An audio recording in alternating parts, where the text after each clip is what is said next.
Welcome to 1991 Movie Rewind, a podcast where we watch and review every movie released in 1991, from the all-time greatest classics to the critically panned and everything in between. We will rediscover forgotten fan favorites and uncover hidden gems as we explore the depths of direct-to-video. Join us in our celebration of the fun, unique, and diverse films of this highly underrated year. This week, we watched Career Opportunities.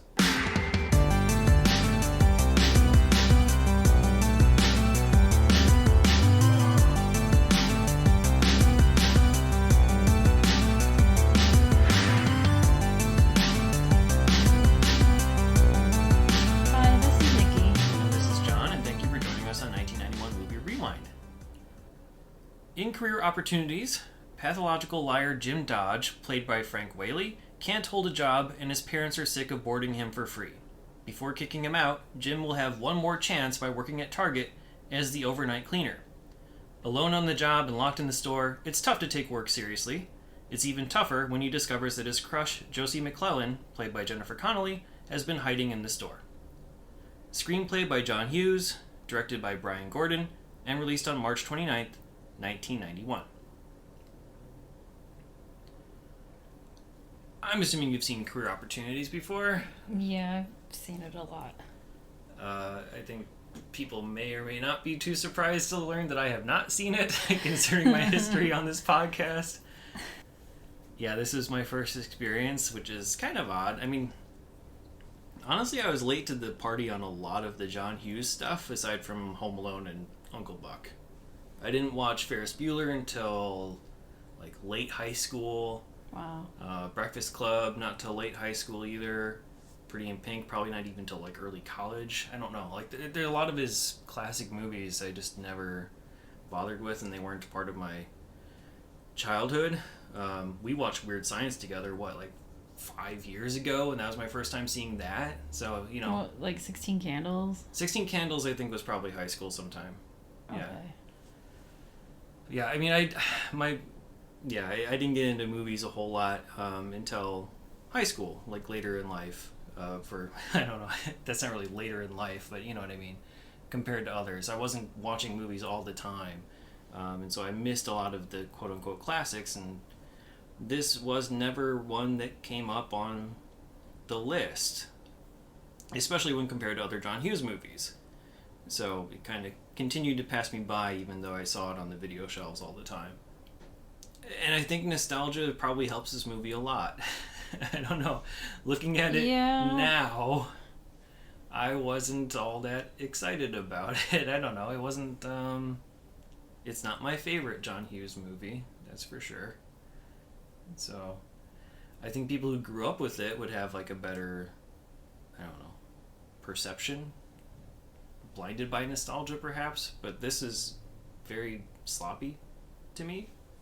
A lot of stuff that happens in this does not make sense.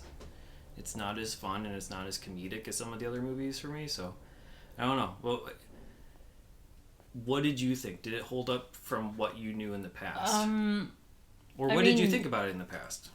I mean, this is not one of my favorite John Hughes movies. I mean, I used to watch it, but I think the reason why I liked watching it was because I thought it was cool to be stuck in a store alone at night. Yeah. Yeah, I think that's...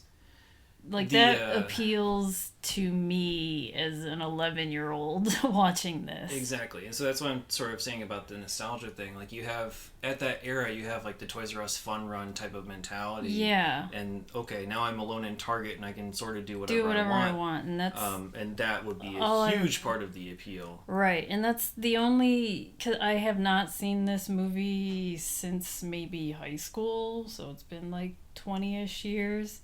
And I mean, I remember the the robbers, but I was like, when do they come? Like, when we were watching this, I was like, when do they come in? Because I feel like the first hour of the movie is just, you know, Frank Whaley doing his shit.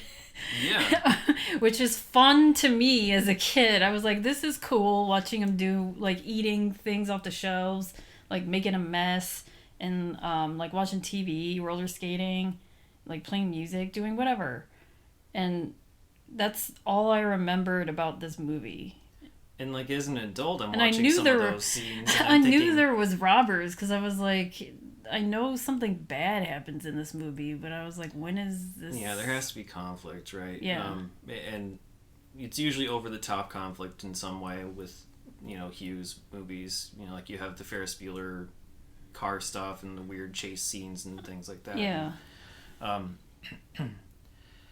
So, yeah, I mean, when I was watching these scenes as an adult, I'm thinking, okay, well, he's gonna have to pay for all that merchandise he's opening and like destroying and stuff. Yeah, and so I'm there like, goes he's his gonna salary, get- so he's just gonna get fired again. Yeah, he's like, gonna this get is, fired again. Okay, so it's temporary fun, but like, dude needs to get his act together, or like, is this going to be like a coming of age story where he learns to take life seriously and take his job seriously? The answer is no. Right. Definitely not.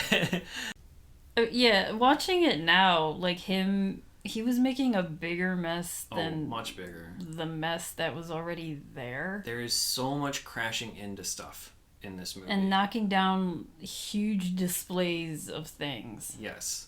And watching it now, well, because after working at a grocery store, I'm like the anxiety was like, oh my god, this is gonna take like hours to clean, and it's like he doesn't even do any of it. And even before all of that, right? Like it's before all that, all of the like paper and random stuff on the floors that he's sweeping up. I've never seen a I've store never that's seen a destroyed store ever in my life. It looks like empty. It was like a hurricane went through that store. It's and like someone's just doing their taxes on random aisles and throwing away their receipts and every single little. But it's like shopping or something. It's There's like so much random piles paper. and piles, and I'm like, Yeah. I'm thinking, and then there's like empty boxes and things. I'm like, who's just leaving this stuff on the floor for the whole day? Exactly, and he doesn't do hardly any of it. There's like he does like a corner. There's like a long cleaning montage of him like sweeping a little bit and doing like the buffing and like soaping up the floors and stuff like that. And then he's like, okay, well, it's been 15 minutes. I got plenty of time to do all the rest of it. And he just leaves piles of shit on the floor all over the place. When literally it just seems like he could just sweep the aisles up and down really quickly and be done. And, but, I mean... there, another 15 minutes and he's good. And then he could goof off for the rest of the night. Right, yeah. I was also thinking about what are his hours. Because he's locked there until 7 a.m. But, so is it 7 p.m. to 7 a.m.? Yeah, whatever store closing is, I guess. I don't know. I'm assuming... They don't say what town it is. They don't, indicate, but yeah. Well, I don't... Store like, when closing to stores 7. close at maybe, 9? 7, 8, 9? So he's there about 10 to 12 hours, maybe? Yeah. Isn't that, I don't know, a lot? Yeah. And then, but I even wrote down that he gets paid $4.44 an hour. Mm-hmm. And even before that, when he's getting interviewed, and John Candy, who is the manager, in an uncredited cameo. Yeah, he's role. uncredited in this. Thinks he's someone else, and he thinks that Jimmy is gonna be applying as like an operations manager, I guess. Yeah. And they negotiate the salary, and I was like, that salary is pretty good. Yeah, it's really. It's $45,000 a year. Is, I'm like, that's really pretty. That's really good for 1991. Yeah, for sure.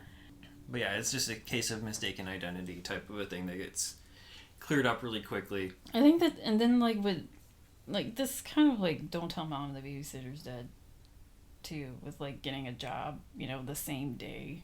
Yeah. It Even seems though like it's pre-planned somehow, right? Because like the dad is like, you are getting a job here. This is your last chance. As if like they like already his dad know that. Set it up. Yeah, it's like he already knows that he's gonna get the job somehow. And he didn't even apply. Well, he didn't even interview. He didn't even apply. Like his dad was just like, go talk to this guy, and then this guy had his resume somehow. He probably filled out an application. We didn't see that part, or maybe the dad did. Because yeah, he looked at the paper and he's like, "Oh, you're Jimmy Dodge." Yeah. Oh, all I can offer you is night cleanup boy, $4.44 an hour. Yeah. And that's it. And he's the only one there. And he's taught the job by a person who's credited only as custodian, played by William Forsythe, in probably one of my favorite characters in the whole movie. He's in it for like 3 minutes. I know, and I wish this is what I have a problem with in this movie, is that nothing really ties back up. Like, they set up all these different things, and then nothing comes of it. Yeah, it doesn't show what happens after he leaves the store. Like, yeah, they never show, like, the why couldn't they have just custodian's a quick scene response to seeing this exactly. Why not have that dirty shot? store still, or like messed up, not even cleaned store. Yeah. Yeah, it could have been a very simple thing. Could have been like a little punchline. 2-minute. Maybe is like extremely expected because, we know like that the store was in complete disarray, and yeah, gunshots and stuff all over the floor and whatever. But just seeing the reaction would be interesting. Or seeing him get in trouble somehow will be interesting for leaving him alone. But yeah, it never happens. But while he's there, he's like this extremely tough guy, fast talker, just very good, quick character. But it's not a funny exchange, like all the stuff that they're saying to each other. It's not humorous to me. He's just laying down the law. Right, and then he's saying, yeah, you're gonna be locked in this thing all night, and I'm gonna shut the lights off, and pretty soon the lights will kind of come back on. Like, that was a weird thing too, where he's like, yeah, I have to turn off the lights, and Frank Whaley's acting as if he's gonna be like afraid of the dark, and right. But then, yeah, in 25 seconds, basically all the lights are back on again. So I thought he just turned the lights back on instead, because when the cop comes, he's like, I usually don't see this target sign on the outside on late at night. Yeah, the outside light, yes. But it was like, all the aisle lights were off. I mean, when the custodian left... It was like on a 25-second timer, so I don't even understand what the point of that was. When the custodian left, he was like, every third aisle is the light's going to be on. And that's what they said, but clearly every single light. But I thought he just he was like, oh, I'm just gonna flip the switch and turn all the lights on because I don't want the lights off. Maybe he did. I don't know. Maybe I missed that part of it, but I don't know. Yeah. Again, weird exchanges, not very funny, and also doesn't make sense. So he's not allowed to go out the front door because he doesn't have the key because it's his first night on the job, and no one's going to get a key on the first night on their job. But he has access through the back to dump the garbage. Yeah, he can. So he's leave. Not actually trapped. He can definitely leave. They just act like he can't until it's necessary for them to do so.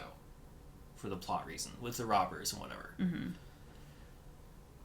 So, yeah, things are not thought out all the way. There's a couple more examples we can get to as we go through this, too. So, yeah, it's kind of a long sequence of him alone in the store, just kind of doing whatever he wants. And I mean, montages of him, roller skating. Yeah, pretending to be what he isn't, and, right, and then watching TV with a mannequin and stuff like that. And dressing up in random clothes and whatever. And, yeah, just opening packages of merchandise whenever he wants to. He'll take, a piece of candy, take a bite, and then puts it back on the shelf. I'm like, oh my god. Yeah. And I'm assuming this is also a factor later on. Like, stores had cameras back then, right? They were recording things. I mean, there's a 24-hour surveillance system in place in 1991. But, I don't know, that's kind of glossed over as not a thing, I guess. Yeah. I mean, that comes more into play in terms of, the robbers and, people actually, having guns inside of a building. Mm-hmm. And they're not wearing masks at all. So, even if they were to escape target... Yeah, you can see them. Cops would know who they are. And, yeah, they would be able to see what's going on. So, I don't know. There's some weird stuff going on. Those robbers were just very... They were very... incompetent. Yes. You see them sort of, throughout the movie, just, kind of staking the place out. They were yeah, kind of. I mean, the whole thing with the robbers is, I don't understand why they are there. I don't know what their end goal is. I think they just wanted to steal all that merchandise and then sell it. I have no idea. Because, I mean, that's what they were doing. Yeah. But I don't know why it had to... Yeah, I don't know why it had to be that specific store, because it seemed like they went a long way to get to that specific target. I mean, I don't know. I know it was like, you know, John Hughes movies, they're all like in Illinois. I don't know if this was like, I know it was filmed in Georgia, but I don't think it was meant to be in Georgia, like the setting in the movie. Because there's like a part where his dad says something about going to St. Louis. Yeah. It's like, either take this job or I'm going to put you on a bus to St. Louis or something. Yeah. And I'm assuming he was probably in some small town in Illinois and in the middle of, I don't even know, St. Louis and Chicago, I don't know. And the biggest store there is this Target. And maybe these two robbers are like, well, this gigantic store is going to have a bunch of merchandise. Let's just take all the stuff from there. I suppose so. I think I just have problems with the way it was all sort of set up and how they were revealed to be in the store and what they did with the two kids in the meantime. Right. Like, because there was no reason to do most of the stuff that happens in the movie. It's just, again, trying to sort of make them bumbling idiots so that, you know, the young adults who are watching, the kids who are watching, can feel superior to these dumb criminals. Yeah. It's like Wet Bandits again. Yeah, it's... Even though I think Home this was written Alone-ish. first. I think I read that this was written before Home Alone was produced, but it just wasn't made until after. But yeah, it's the same type of thing as like the Wet Bandits in Home Alone. Is, you know, they're dangerous, but they're dumb. And that's supposed to be part of the appeal, and it's supposed to be part of the comedy.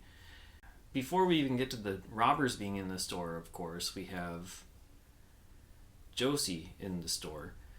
I think we probably need to go back a little bit and set up her character, and we didn't really talk about what happens before Target too much, but right. I think one of the reasons why Frank is fearful of even getting this job at Target, because he doesn't want to. He thinks it's like this terrible thing when his dad drops him off. Mm-hmm. You know, he's really scared about the whole situation.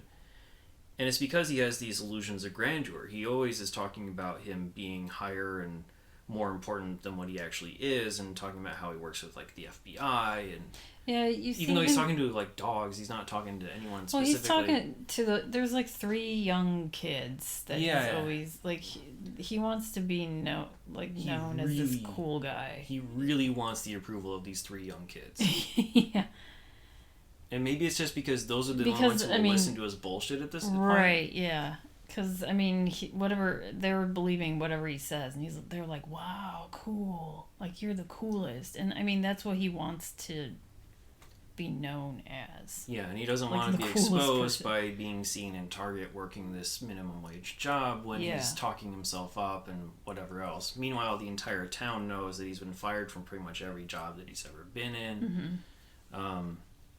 And, yeah, he just talks a big game and talks about stuff that just doesn't happen. Like, he sees Josie at the gas station because he's going there begging for a job. And the gas station owner is basically saying, look, I would hire you in a second if I hadn't fired you so many times. Because, you know, they've had this relationship. Mm-hmm. And so he sees Josie at the gas station. They wave to each other. And then later on, he tells a couple different people, oh, yeah, we had coffee together. So he just, like, takes it to the next step. It's like, right. Oh, yeah, I saw her at the gas station. No, I didn't just see her at the gas station. We actually had coffee together. Mm-hmm. Well, and so everyone's just sort of like sick of this stuff and doesn't believe anything that he says. Yeah, I mean, just instead of saying, oh, I saw her at the gas station with me trying to get a job there. Because, Jim's sister is claiming that she left for New York, and he's like, no, I actually saw her. I physically saw her today. Yeah. That didn't happen. She has not left.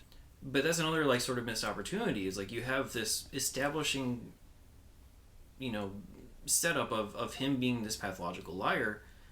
Why couldn't he possibly call the cops when these robbers come or something else? I know why he doesn't call the cops in the real terms of the story, but that could have been a plot point where he calls somebody and they say, oh, Jim, quit making up shit. and just do a boy Yeah, like like cry wolf a type boy, of thing. yeah, a crying wolf situation, and then he still has to get rid of these robbers. Instead, But it just doesn't. he makes up a whole story where Josie is his hostage, and he's like doing a drug bust.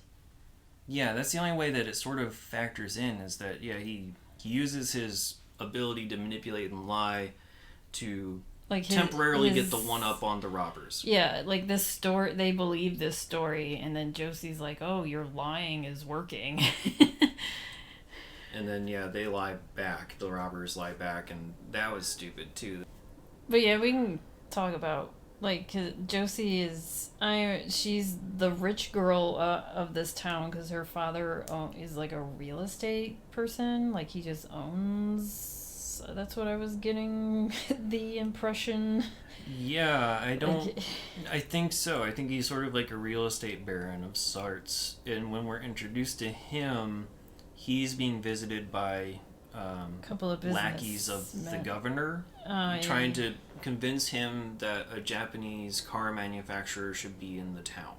And he's basically, saying, no, I don't want any non-American car places. And I was like that uncomfortable right. situation gets replaced by another uncomfortable. So, in that, Josie walks in and he's like, oh, Josie, come meet these guys.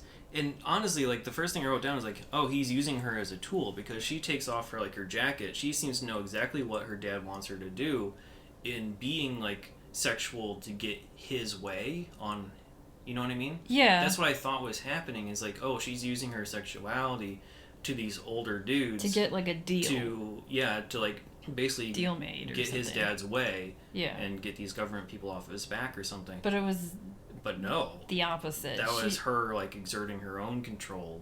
She's just sick and tired of him telling her what to do, and she's just doing anything to rile him up, basically. Just to piss him off. Yeah, and so she kisses one of the guys, on the lips. Yeah. And then shakes the other one's hand after he's expecting the other guy is hoping so, to get kissed by her. And I mean, but they're it's college aged. She's college yes, aged. the main characters are. These two people are not. The two governor people are not. They are 40s. I'm just saying she's not this isn't Twin Peaks or something. Sure. Yeah, she's an adult. School. She's an adult that's being sort of smothered and controlled by her father, even though still, she is of age to really be out young. on her own if she wanted to be. Right. And, I think that's this movie in general tries to be more sexual. Tries to be more adult than what we had seen in other Hughes movies, and it's. I mean, for the most part, I know that there are certain segments, but I mean, most of the time it's people in high school, and you have these they're high school mentalities and stories. Mostly. They don't do a whole lot of alluding to sexual behavior, but this one does more frequently, I think. Yeah. I mean, with her using her sexuality in this movie to get her way, yes. And just, it's very... A lot of the characters are much more lecherous than what you would see in other Hughes movies. You know what I mean? Yeah, just the obvious... So it's not just a matter of oh man, I hope I get laid tonight. It's there's tell me what you want me to do. And, the whole and then Frank's interaction can you with dance her... with me? It's oh, I thought you were going to ask for something else. Yeah, the whole that interaction... kind of stuff, that's not... Yeah, with her and the robbers is, uncomfortable. Yes. Especially because, I mean... But she's using them... she's I know that I can do this. Yeah, because I've done it before. This is what she does. She's known as the Tease, apparently, according to Jim, and Jim is known as the Town Liar, and they're both surprised at those monikers. Yeah, that they got even though neither throughout should be, I guess. School. I don't know. I mean, my favorite parts are just them realizing... I mean, that whole part with them, when he sees her, and then they get to know each other, because the whole, how come you never paid attention to me?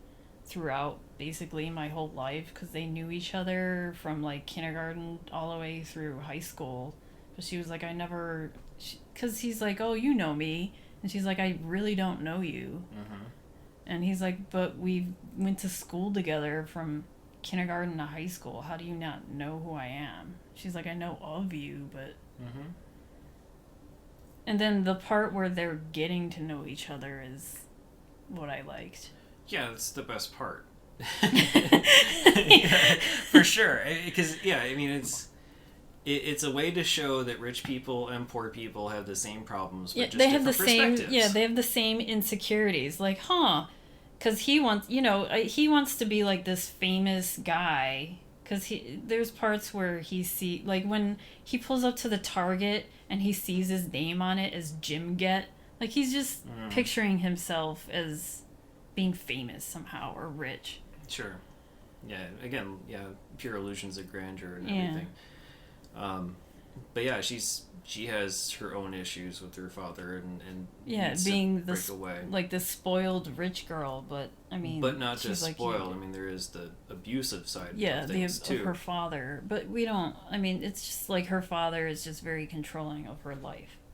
Right, but we see the threats. Yeah. We see the threats of violence, especially after she acts up with those governor people. Yeah. So, so we have a reason to believe that she's not lying when she says that to Jim. Right. So there's that aspect of it, but the reason why she's there is because before the store is closing up, we see her shoplifting. Like she's putting on clothes underneath her skirt and like putting stuff in her jacket. And then when he does find her, he's like, "Why are you here?" And she was like, she tells him like she fell asleep in the dressing room, but she was trying. The reason why she fell asleep was she was trying to figure out a way to not get arrested for shoplifting. Like she was just contemplating whether she should go through with it or not. Yeah. Like, should I do this to piss off my father or should I not? So because I think she wanted to get away with. She did not want to get away with it. She was trying to. She wanted to get caught. To get caught for sure. Yeah. To stick it to her dad in another way. Yeah. But she fell asleep going back and forth with herself. Should I do this? Should I not do this? For I don't know how many hours. And fell asleep is what her excuse is. So yeah, he had been in the store for hours and he's doing laps on roller skates wearing like a wedding veil, which I guess Target would sell, which is weird. I mean, it seemed like in the beginning Target was kind of like, a Walmart where, because there was like fish tanks there. Yeah. And I even think guns, because there's a part where he's like sort of shooting a gun. I don't think that Target was selling guns back then. I mean, it might depend on the region, but I think where he got the gun was from the custodian's office. Oh, okay. So yeah, it was William Forsythe's property. Okay, like but yeah, it seems like this was a super Target. I mean, this is like. But yeah. The Target. They don't actually sell live animals anymore, but they probably did back 30 years ago. Yeah, because Target isn't how it is now. It's not much different though. I mean, I didn't become. The food court's been minimized and usually transferred into Starbucks now, but in like mini Pizza Huts or something like that. It just it seems don't have walls of, smaller. Tapes and yeah, VHS. I don't know. It just seems smaller, I guess, compared to the one that he's working in. Sure, I guess it depends on where you're from, though. But yeah, he's doing laps on roller skates and like virtually no clothes and a wedding veil and sees her and thinks that she might be like a mannequin or a figment of his imagination the first lap, and so he comes around and does another lap and sees her again, and they're sort of staring at each other, and then of course he crashes into something. Yeah, he's always crashing into something, causing a million things to fall all over the floor. It's comedy, right? It's physical comedy. I mean, I wasn't laughing. I know, but that's the intention, is... It was giving me like more anxiety. I know. It's like each thing that fell on the floor. There's more stuff to clean up. Yeah. Yeah. And we don't really see the progressive mess of the store that much. No, and well, because the part when the robbers get there and they're now roller skating together, going around. Those two have they had their dance at that point? I think they have, right? It was the dance. Well, because I don't know, they have their, like, he makes her like that little TV dinner in the microwave, and then that's where they steal plates and stuff, and that's where they have that talk. Right, they have like dinner. But in the middle of an aisle. She kind of wanted to be left alone. Nice romantic setup. Yeah. And so he's like going about his day working, and then she's perusing the aisles, and she's like in the music section. She picks something out, puts it on like a tape. Mm-hmm. And starts dancing. Starts dancing on her own. And he sees it, and then he's dancing, and then she sees him dancing, and she stops the song. And she's like, kind of like, what the fuck? I don't know. Mm-hmm. Yeah, then they connect a little more, because he was like, because she's like, is there anything you want me to do, because now I feel bad? And that's when he was like, can you dance with me, because, I don't know, homecoming, sophomore year. He do homecoming, do you remember when we half danced at this song on homecoming? And she doesn't remember. But he's like, can you just dance with me? Right. And she's like, oh, I thought you were going to ask for something else. And yeah, he's like, well, first things first. And it is like weird. But yeah, they do the slow dance and then they kiss for the first time. But then later on... She also, during that part, she also mentions how she has $52,000 in her purse. And she wants to run away. And she wants to use that to run away, and will you run away with me, type of a thing. I really thought that would become a factor as well. With the money? Yeah, especially since we know robbers are part of the story at this point. We've seen a couple insert shots of them, looking at things. We saw them steal the car from the couple and wherever that was. So we've seen the robbers a couple times, and here she is talking about $52,000 in her purse. That doesn't become a factor. She doesn't say, hey, I have $52,000, just leave me alone. Right. And take this money. Yeah. None of that happens. They don't discover it. She just uses it when they eventually, leave at the end of the movie, I guess. But, it's, weird that they made a specific note to mention that. Actually show the stacks of cash in the store. I was like, and then nothing again. She has to have a big purse for that big pile of cash. Yeah. I just thought it was weird. It's a weird, MacGuffin type of a thing. A red herring that... why did it exist? Why was that a thing? And in the meantime, we have this weird subplot. 2 weird subplots, I guess. For the 2 different dads. One is... the dad of... Josie is working with the cop, the sheriff of the town, to search for his missing daughter. And so, they're patrolling the town together, and at some point the cop comes up to the target and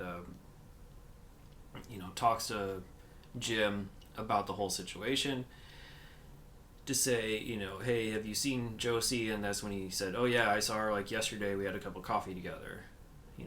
That whole thing.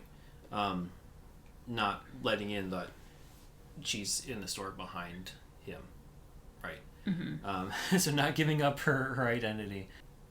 But then, that's whatever. Understandable, but takes a lot of time out of the movie. The other part that was really weird was the stuff with Jim's dad and how he was having this weird guilt trip that was leading him on an eating binge. I was like, what's up with that? I didn't understand because, so the dad is the one who's really mad that he keeps losing jobs. He's the most aggressive. The mom is the pushover in the situation. Their sister lives in the house who's older, but she pays rent. And so you need to pay rent or you're out of the house because you keep getting fired. You actually need to pay for yourself if you're this old, 21 years old, and still living here. And takes him to Target. Jim calls the parents from Target, a couple hours into a shift before he meets Josie and, wants to talk, but it's, middle of the night. I guess. I mean, They're it's probably asleep. 11, Yeah. 12. It's late At enough night. that they're in bed, but that wakes up the dad, and he's just like racked with guilt all of a sudden that this kid on his first night of his brand new job that he set up is like lonely. And so he has to go This eat like is a fried chicken and peanut butter 21-year-old man. out of the thing, and then go to a diner. And then you like, see him ripping up like bologna with a knife. Yeah, he can't even open up a package of bologna properly because he's so racked with guilt that his son has to Just work for half a constantly shift. eating meat. And then going to the diner and eating more. I didn't understand that at all. It seems like this is an unfinished script to me. A lot of weird loose ends, and that's like part of the ending. Yeah, because the it's like two the shooting, fathers. the shooting people. The ending is like really weird, and then they cut to the diner and see the two fathers, and then they escape and go away. Yeah. I don't know. It seemed unfinished. We haven't talked too much about... I mean, we've mentioned the robbers a bunch. We talked about some of their stuff. I don't know how much there is to really say about the robbers, other than... I don't understand why they were doing some of the stuff that they were doing. I don't understand why they didn't just, if their intention was just to rob the place, they have the guns, force them to be tied up, and then let them rob and then leave. Why didn't they tie Jim and Josie up?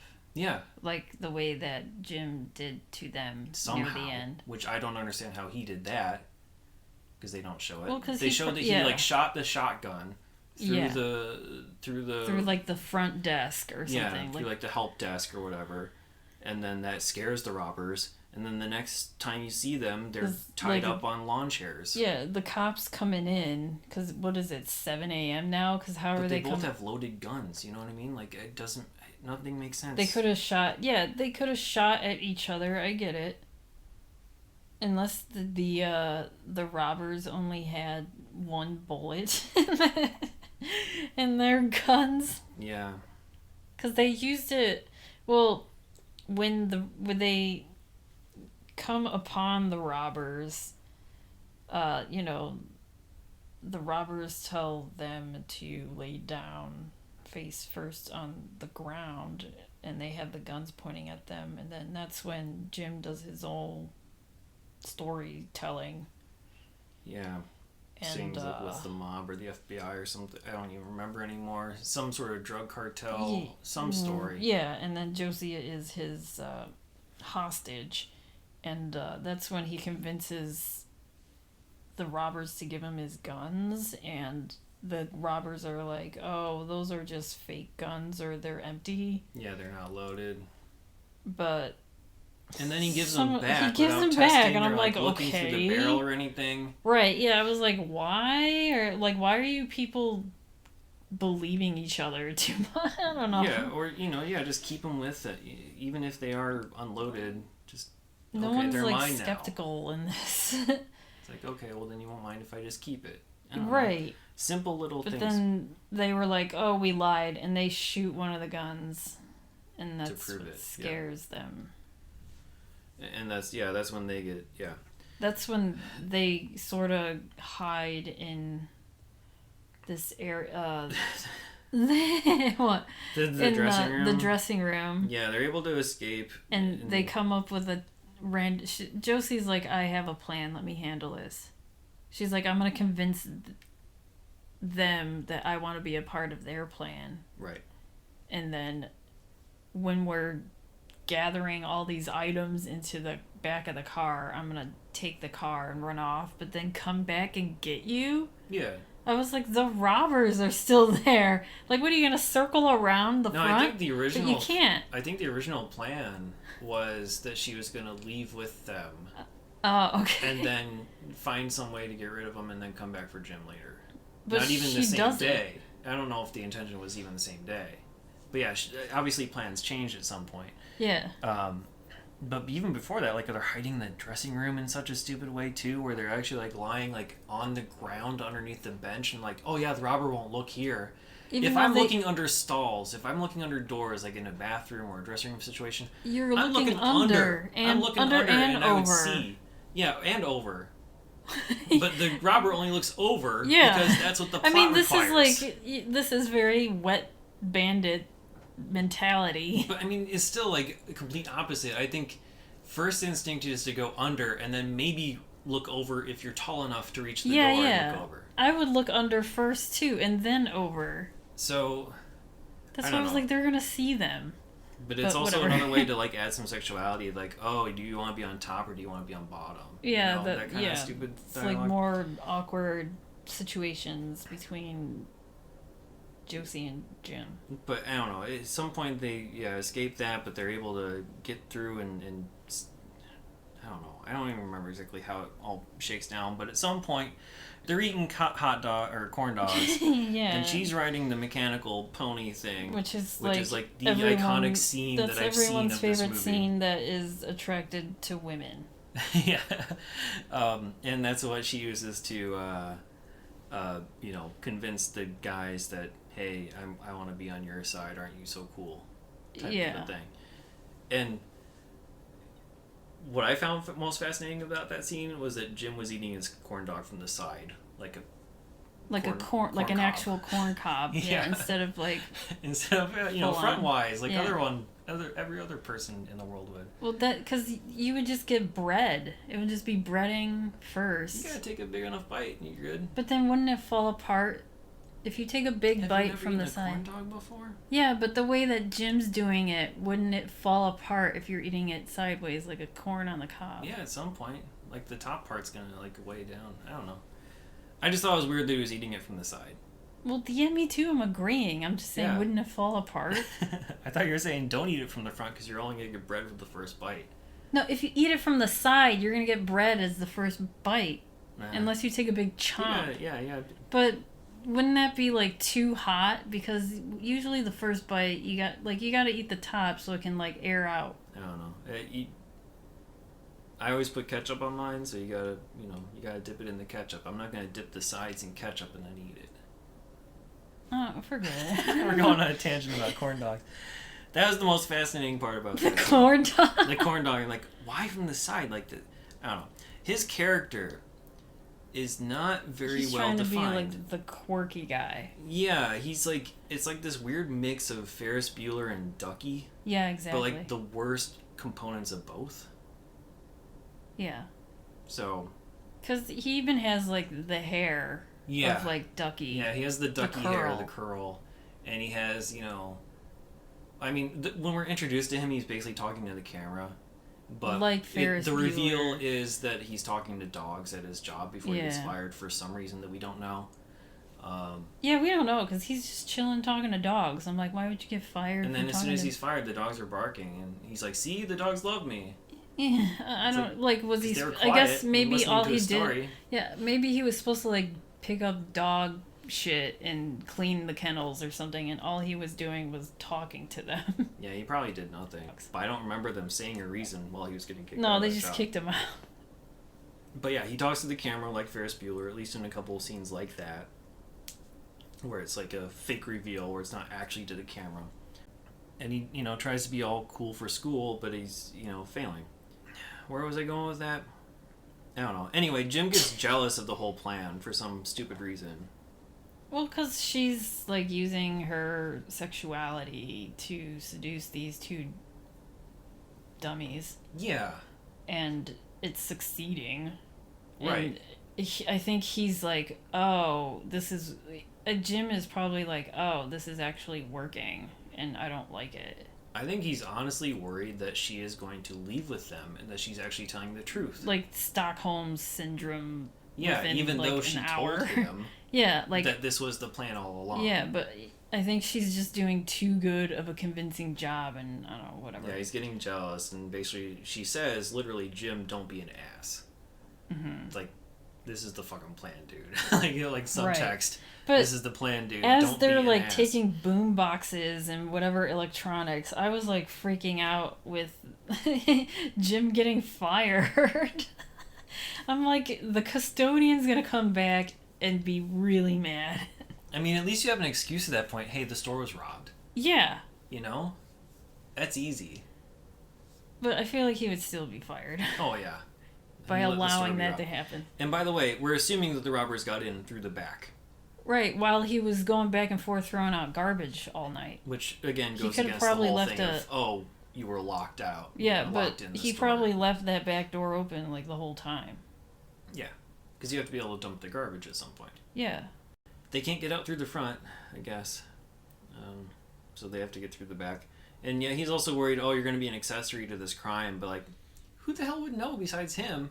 And clearly, like we established before, if there are cameras in the store...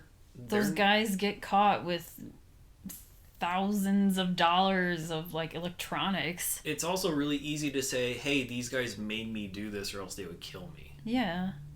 So... But they don't show any of this. No. So they're loading up the stuff in the back. And then as they are loading things into the car, Josie gets behind the wheel, drives off. Mm-hmm. How far she goes, I don't know. What the robbers do, they come back inside and come after Jim. He now has the shotgun and lures them to whatever desk through the PA system, and then, shoots them, and then we have that weird resolution where he shoots at them, and then as soon as that shotgun happens... Do they, though? Does he call the cops? I'm assuming at some point he does call the cops. Probably before he does the PA stuff, but I don't know, because they don't show it. I know, but then all of a sudden the cops appear, the two robbers are all, like, gagged and tied up against, like, they're sitting in lawn chairs all tied up in, like, jump rope, or I don't even know.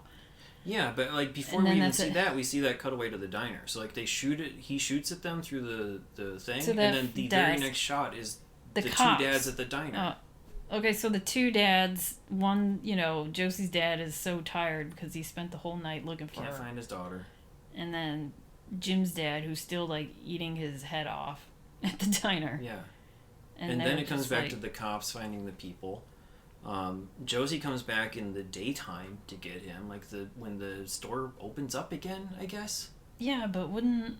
So, like, a couple hours later... Isn't the custodian... Wouldn't he need to be there for, like, questioning with the cops? But isn't the custodian the one that opens the door at 7 a.m.? That's what you would think.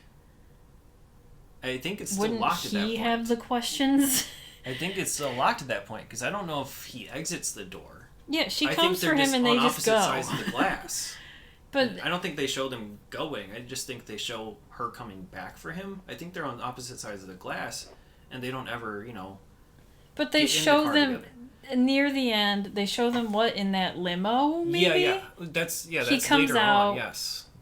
But it's like just the next shot. But steps out, and then Josie steps out, and then those three kids that he was talking to in the beginning are like, "Whoa, he's the coolest dude ever." Yeah, he's in, like, some limo, and like he has an attractive girl with him. Yeah, and then they're in LA. They're in LA sipping cocktails by a pool, and Jim Wood appears. Yeah, he's looking at the Hollywood sign, just the Jim imagining Wood. Jim Wood. And then freeze frame. The end. John Hughes freeze frame, and then the end. Uh-huh. It's such a weird ending because it seems like it's taking 15-20 minutes of stuff and mushing it into a minute of just random shots. It was like, we need to end this movie somehow. And they just did it just wrapped up. It's like, geez, we're out of time. Hurry up, guys. Let's just say they ran away. But there's no, like... should we maybe take away, like, some of the 30 minutes of montages of, of the store? him. No. We need him stealing candy bars and watching TV and roller skating for at least a half hour. And then do it again the same amount of time together. Yeah, because now they're connecting. Yeah. We need both of those. It's about their connection. I know. And they're clearly connected. I don't know. To be honest with you, I did not mind their chemistry when they finally got around to having conversations. Yeah. And having chemistry. I thought the two leads worked well together. But yeah, I didn't like the robbers. I didn't like the... they were just too bumbling and too, they're meant to be creepy and lecherous.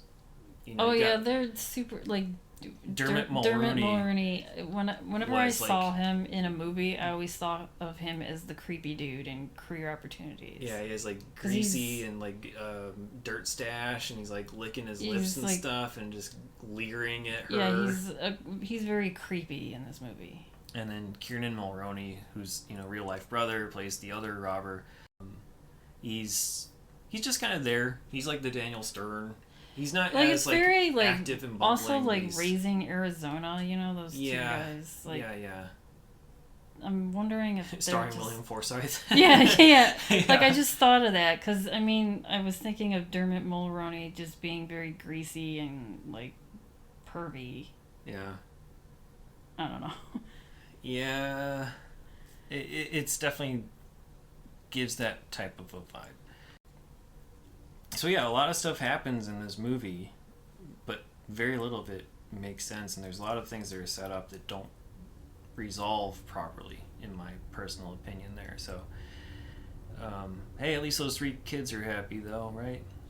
Those 3 kids will tell the tale about Jim Dodge being the coolest guy in whatever town they grew up in. For real. The soundtrack was also really loud and intense in this movie too. Like, they're just overbearing at times with like the frantic jazz music that was used that was as giving the score. me. I mean, it was very all over the place because I was thinking like, this is kind of Twin Peaksy. I think it was meant to be, like fun and fancy free, sort of like a Ferris Bueller type of a thing. But like some songs were like that, like the song that she was dancing to, right, by herself. The actual pop music. The pop music, and then like the music that they played during his montages, but like the in between where it's like a lot of saxophony, jazzy piano. Right, it was like Twin Peaks-ish to me. That was Thomas Newman doing the score, which I thought was interesting. Second time we've heard him. I think first time was Fried Green Tomatoes, right? Yeah. But yeah, it very different, but it's borderline obnoxious at times. But it just takes over some of the scenes. Anyway, 15-time Oscar nominee Thomas Newman did the score. Oh, we didn't mention the coming attraction side because we watched this on VHS.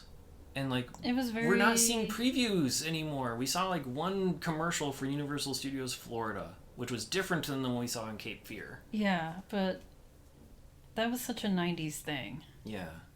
Is go to the Back to the Future ride. I mean, though every time we would watch a VHS, I think that was just always the commercial, and then I wanted to go to Universal Studios so bad, especially to Nickelodeon Studios. That was my dream, and I never went. Oh, we did.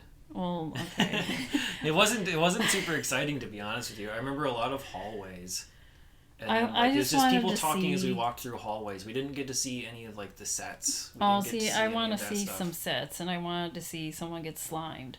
Yeah, we didn't see anybody get slimed. They talked about what the slime was made of. I think it was like applesauce or whatever.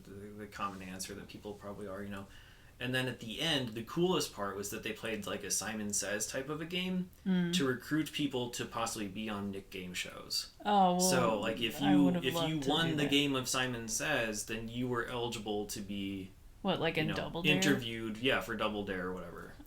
I would have loved that as an 11-year-old child. I was out way too early. Aww. My brother lasted a decent amount of time, but I he's older than me, so he has better hand-eye coordination. better listening comprehension. I was rooting for him, just didn't happen. So could have been on Double Dare. I think that might have been one of our last days on that vacation trip. So even if we were, it wasn't going to happen. We weren't going to be able to stay to be on a game show, even if we made the cut. So yeah, that was the only thing. No previews on this Guts. VHS. Could have been on... No, I definitely could not have been on Guts. I'm just kidding. Of all the shows. Definitely not. So yeah, no previews, just the Universal Studios Florida thing. Go see the Back to the Future ride. I don't know if that's even still there. I think that's been replaced now. by the Simpsons, right? Yeah, I mean, we went to Universal a few years ago, and it's been extremely revamped. Yeah. I don't think anything from the 80s or 90s are even around. I don't like E.T. That's gone. I don't know. Is it? I don't even know. I mean, yeah, it's tough to say. Whatever. The commercial was interesting. I just wish there were previews. Yeah, no bloops. I don't know. We haven't seen a bloop. Yeah, a blooper. No Yeah. bloopers. Yeah, we call bloopers bloops. So this is directed by Bryan Gordon, who is a prolific TV director and producer. Has not done a whole lot in terms of movies. It's like this, and then another feature in 1995, Pie in the Sky, which had like Josh Charles, John Goodman, and Anne Heche, which I've never really heard of. But primarily he does like TV, like Wonder Years, Freaks and Geeks. He's done Sports Night, The Office. He has a couple Directors Guild nomination wins. He has Emmy nominations for Curb Your Enthusiasm. He's been a writer for Fridays. Remember that? Well, we never watched it, but like the sketch comedy show Fridays that gave Larry David and Michael Richards their start in the 1980s. He was a writer for that. He's a producer on Party Down, Portlandia, so he's been around. He also wrote and directed a live-action short that won the Best Live-Action Short Oscar in 1988, Ray's Male Heterosexual Dance Hall. He did not win the Oscar himself. That went to the producers, but he was the writer and director of it. Long career, just not in feature films that hit theaters. John Hughes, we already talked about a bunch of his movies. We'll talk about him more again when we reach 1991's Dutch and Curly Sue, which Curly Sue definitely performed better than this one, right? We said this one was number 88 on our list with a gross of about $11.3 million. Curly Sue did like twice as good. It's just like number 41 on the list. But I think like, I don't know, my theory is that because of the success of Curly Sue as opposed to something like this, and then also Home Alone from the previous year, I think that kind of led him down the path of really only doing like the hyper family friendly stuff. Yeah. Because he did like Dennis the Menace after this, and like Flubber and other stuff for Disney, and like the Beethoven movies. So right. It's like, you know, and he has Stinker nomination awards for Dennis the Menace and Flubber, but yeah, like Baby's Day Out. yeah, we'll remember him for the good stuff like right, the Vacation 80s. And you know, he did Mr. Mom as well, which we didn't talk about, and 16 Candles and Breakfast Club and all that kind of good stuff. Frank Whaley as Jim Dodge. He was a Sundance winner for screenwriting the movie Joe the King, which was also nominated for the Grand Jury Prize that year. He's going to be in 2 more 1991 movies with Oliver Stone, The Doors and JFK. He's in both of those to some capacity. He's been in Field of Dreams, Pulp Fiction, IQ, Swing Kids, Swimming with Sharks, and he's done a whole bunch of other, like, you know, character actor roles since then. Jennifer Connelly, Oscar, BAFTA, Golden Globe winner for A Beautiful Mind, Spirit nomination for Requiem for a Dream, Fangoria Chainsaw nominations for Dark Water, Requiem for a Dream, and Dark City. I think probably everyone knew her from Labyrinth. That's how I knew her most. It was kind of weird to see her in a non-child role. Yeah, I don't know. It's, yeah, I understand. Like, it's weird to see someone from your childhood Yeah. doing adult stuff. Like, yeah, like when you grow up and you see her for a dream. as like a 12-year-old girl in Labyrinth or whatever, that's your She mental was like picture of 16 her. Or something. Yeah. And she's not that far removed in terms of looks in this movie. Right. So it's like kind she of still weird looks because I the still same, like, yeah, I'm you like, think okay, of that's like a 12-year-old. Sarah, isn't her name Sarah? Sarah, yeah. And you still think of her as, like, this was, I mean, I have something about how, I can get to it now, I guess. Sure. Because I was trying to do, like, a 30th anniversary lookup for this movie because there was something that Frank Whaley said last year about the 30th anniversary for this, but I was trying to find out, like, anything that Jennifer Connelly said about this movie, but I went down this, like, rabbit hole where I guess she turned down the role of Pretty Woman because of the story. I mean, I know you've never seen Pretty No. Woman, but you know the premise. I know that she's like, yeah, a woman of the night, a prostitute, right? Yes. Just, like, but into real society. apparently quote, Jennifer unquote, something like that. Connelly turned that down. Because she didn't want to be portrayed as a prostitute? Well, that, and then I guess the story behind Pretty Woman was gonna be darker. Like, I know you've never seen the movie, but apparently the character dies at the end, but I mean, it doesn't in the movie. Okay. But I guess that's how it was. It was gonna be a dark movie, I see. and Jennifer Connelly was like, no, I don't want to do that. I don't want to be. Plus, she was like 18 at the time. Because Pretty Yeah, I Woman don't came know how out old she was here. in 1990. She's 19 in this movie. Oh, playing like a 21-year-old. Yeah. Interesting. Okay. So she was 8, and then, you know, you have Julia Roberts. I think Julia Roberts is like 3 years older, but I think she just didn't want to play that super adult role at like as an 18, 19-year-old. But she does this, which is, I mean, it's not. This is it's a John Hughes movie, right? Yeah, There's certain yeah. expectations for it, so that makes sense. But since this movie, she had also like A Beautiful Mind, she did Pollock and Hulk. She's on the Snowpiercer TV show. She's going to be in Top Gun 2 whenever that comes out. She was also a singer. She released a single in Japan called Monologue of Love back in the 90s. I saw that. And So, is it on YouTube? We can put it on the website probably. I can try and find it if we have it. I just saw that, and because I just saw that she didn't know it was a a hit that she didn't know anything. Like, she doesn't know any Japanese, but she has a Japanese single out. Right. I don't know how those things come about, but they came about. And we'll see her one more time in Rocketeer. Dermot Mulroney, we already talked about, is one of the robbers. He is an MTV nominee for Best Kiss with Winona Ryder in How to Make an American Quilt. He's probably best known for My Best Friend's Wedding, probably. Yeah, he became like a rom-com dude. Yeah, he's also in stuff like After all this. August, Osage County, and Young Guns, and Point of No Return. He had an arc on Shameless. He's been in the Purge TV series, so he's done a bunch of like TV stuff as well. And he's also going to be in the 1991 movie Samantha. Kieran Mulroney, his brother, is not as much of an actor. He does do some stuff. He did The Pursuit of Happiness with Frank Whaley. He's also done some writing, like he wrote the movie Sherlock Holmes Game of Shadows. He wrote the story for the Power Rangers movie that happened not too long ago. And he's also been the narrator for some of the E! True Hollywood Story episodes, which I thought was interesting. Not all of them, they have different narrators, but he did several. The dad, the depressed eating dad, John M. Jackson, was Bud Dodge. He's going to be in the 1991 movies Eve of Destruction and Line of Fire, Morris D's story.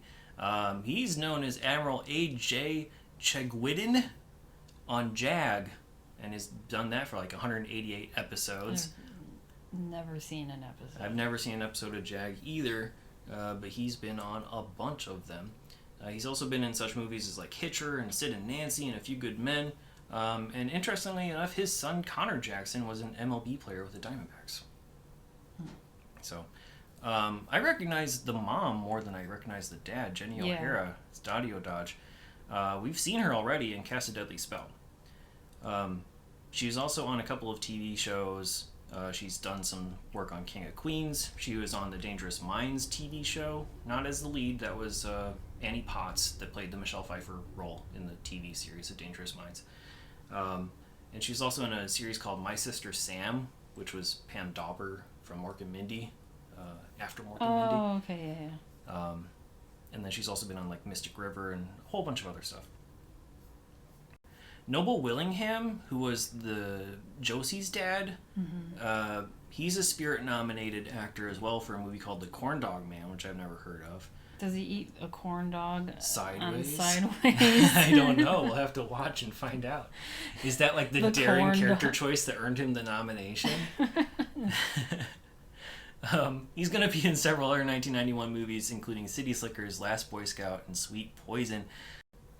But we'll get into other credits when we talk about those. Maybe he's best known for Walker, Texas Ranger. He was C.D. Parker on that show for 155 episodes. So a lot of like longtime TV people in this one. And then I'm trying to think of who else we need to talk about. William Forsythe, we mentioned him by name. I wish his character was in this more. Spirit nominated for The Water Dance. Fangoria Chainsaw win for Devil's Rejects. And then we mentioned he was in Raising Arizona. He was in Dick Tracy. He played Al Capone in the Untouchables TV series, and he'll be in the 1991 movie Stone Cold and Out for Justice. John Candy we'll talk about later on, but yeah, we've already talked about him some in Delirious, but he's in this, and then that's about it. We already talked about Thomas Newman as well. So no awards to mention, not even an MTV Movie Award. No, like, best kiss or no best whatever. Kiss, no best dance, no montage of them, like, roller skating. Honestly, the one that probably is most confusing is, like, not even, like, most desirable female is, like, an excuse to show the pony riding scene or anything. Wow. You know? Like, nothing. So, I don't know. They missed out. So that brings us to True Crime and Pop Culture. I got this from Yahoo Entertainment. Uh-huh. It like, the Googling for career opportunities just made me laugh because it was like top 10 career. It was just like the way of looking for career opportunities, like articles. I had to use like movie or 1991. Yeah. And the only thing about this 30th anniversary was about the cover of the VHS, I guess.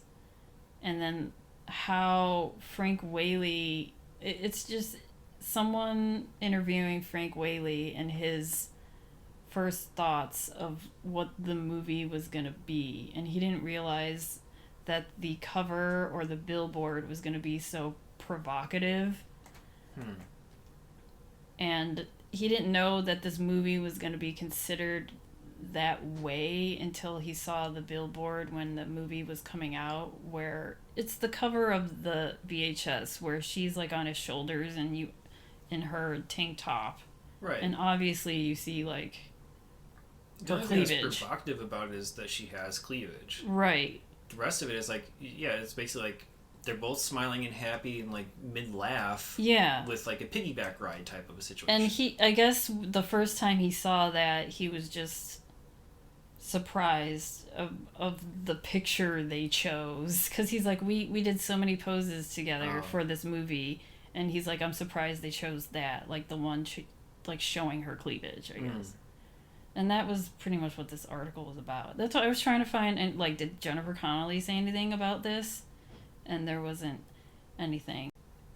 And then I also read that John Hughes hates it. Yeah. He wanted to get his name removed from as being the writer from this movie. Yeah. And it was too late. Yeah. So I think he agrees with some of my criticisms. Right.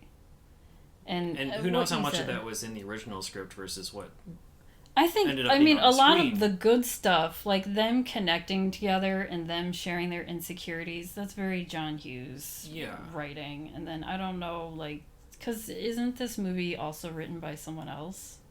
No, it's just him. It's just listed as him. But like produced, it was produced by him and someone else. But I don't know, the Hunt Lowry. So I don't know if the producer had any it's other info about. Yeah, we don't know, like, who controlled what stayed from the page, what was changed on set, but what was cut out. It is known that John Hughes hated this. Music-wise, I'm going to do the top 5 for this week because I think all of these songs are kind of new, that we've never seen these, or at least a couple of these songs are pretty new to me. Well, not new, as in I've never heard them, just new to this podcast. Don't remember mentioning them before. Yes. As of March 29th, 1991, the top 5 songs on the Billboard Top 100. Number 1 was Gloria Estefan's Coming Out of the Dark. This was like her first song after that bus incident, bus crash. Yeah. Where she like nearly died. Yeah, I don't remember the song though. You don't know Coming Out of the Dark? Maybe I do if I hear it. I'll play it. Okay. I'm not singing it.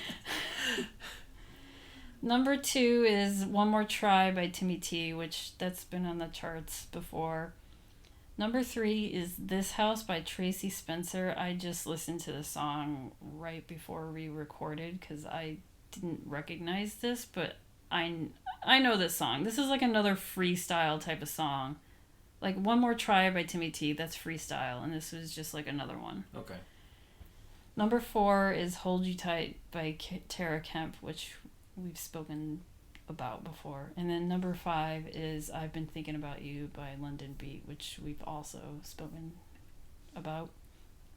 And Whitney Houston Watch. So what was it, last week? Last week was the debut. Last episode. Yeah, last episode was the debut of The Star Spangled Banner, sung by Whitney Houston, and that was March 3rd, so the very beginning of March. So now we're like 2-3 weeks later, and I think it debuted at number 38, I think, and now it's going up in charts and it's number 20. Okay. I don't remember how high it goes. Do you? I think this is the highest I've seen it as number 20 so far. So I mean, I think it kind of goes down in the charts at the end of May. So this probably had like a 2-month popularity run. Yeah, which is still amazing. I don't know. I think we spoke about this before. Has the Star Spangled Banner been released as a single to like anyone else besides her? I don't know. Okay. I don't think so, but maybe. Maybe they did that for all the Super Bowls up to that point, and this is the first one that charted, or the first one that we are aware of that charted. Yeah, I've never seen this. If anyone else out there knows, even to like this day, I don't like in the past 20 years, I've never seen it. But yeah, 'cause, I mean, they always try to get a big celebrity to do it, but I don't think it ever charts. Like how this is. Yeah, but again, I mean, at the time, people raved about it. Right. I mean, it still is the best. I think they still say this is, number 1 out of the top 10. Right. Song Star Spangled Banner. On to rankings and ratings then? Sure. Okay. On your 1 to 5 star scale, where would you put career opportunities? I'm going to give this a 2. Oh, wow. Okay. Lower than I thought. Well, okay. I was comparing this to, like, Don't Tell Mom the Babysitter's Dead. Uh-huh. And I would watch, like, Don't Tell Mom the Babysitter's Dead is much better to me, like, nostalgia. Like, I like that movie way more than this movie. I do, too. Good. Like, I know I didn't give, like, Don't Tell Mom the Babysitter's Dead, like, a huge rating on my Even though, like, the stories are not exactly alike, but kind of, like, when it comes to, like, me watching stuff when I was younger and, like, nostalgia-wise, like, Don't Tell Mom the Babysitter's Dead is more of, like, a cult classic and still good to me. Yeah, I mean, that was my first time to seeing this it day. for this podcast all the way through, right? And, like, it was still, enjoyable. That's a fun movie. Like, this better movie... Better characters, better moments. Yeah, like, this movie is only fun just watching Jim do his, like, montages of, like, going around that store. Yeah, and then them connecting. That could be in any movie. Right, but and their connection is what I liked. Yeah. But that was it. Yeah. So a 2. Okay. On my 0 to 4 star scale, I'm actually probably gonna give it like a. I think I'm gonna do 1.5 on this. I was thinking about doing a 2, but the more we've talked over things on this podcast, it just seems unfinished. It just seems sloppy to me. But every movie is worth watching once. Would you watch this again? I mean, weirdly, yes. Like, as part of, like, a John Hughes festival, sure, I would. I mean, if I'm given the choice between this and, like, virtually any other John Hughes movies from, like, the 80s and 90s, I'm gonna pick something else. Oh, yeah. Obviously. But, I mean, I'm not gonna be like, I fucking hate this movie. I'll never watch it again. Yeah, I don't hate it. I don't know. There's so many more that are better. And, again, if I had the nostalgia for it, then I probably would have a different answer. But I'm saying no, unless it's, like, part of, like, a massive John Hughes retrospective marathon type of a thing. So, if you out there want to watch career opportunities. As of this recording in February 2022, it's available on digital rental, VHS, or DVD. As always, check your local listings. As for us, you can listen to us on all your major podcasting platforms. Please remember to rate, review, subscribe, and tell your friends. It really does help us out a lot. You can email us at 1991movierewind@gmail.com. You can also follow us on Twitter, Instagram, Facebook, and Letterboxd. Just search 1991 Movie Rewind, or go to 1991movierewind.com for the full list of movies along with show notes and more. Next time, we are doing the best of or year in review episode. This was episode 50. We didn't mention that up top. We probably should have. So we've gone through 50 episodes now. But shouldn't 52 be our 1 year? Yeah, but we took 2 weeks off. Okay. So I thought this would be 52. Still, 50 is a 51. Milestone. 50 is a milestone. 50 milestone. is a milestone. So, I honestly didn't think I would last this long. I didn't think you would last this long either. If anything stops this podcast, it's me giving up. Yep. But we've stuck through it for 50 episodes. One the full whole calendar year has gone by. So we're going to do a best of, a year in review of the movies we've talked about so far. We're going to give away awards. We're going to have some fun categories mixed in there. So join us for that. And then we'll be back in a couple weeks with our first episode of year 2, where we're going to be watching House Party 2. So we'll see you then. Thanks.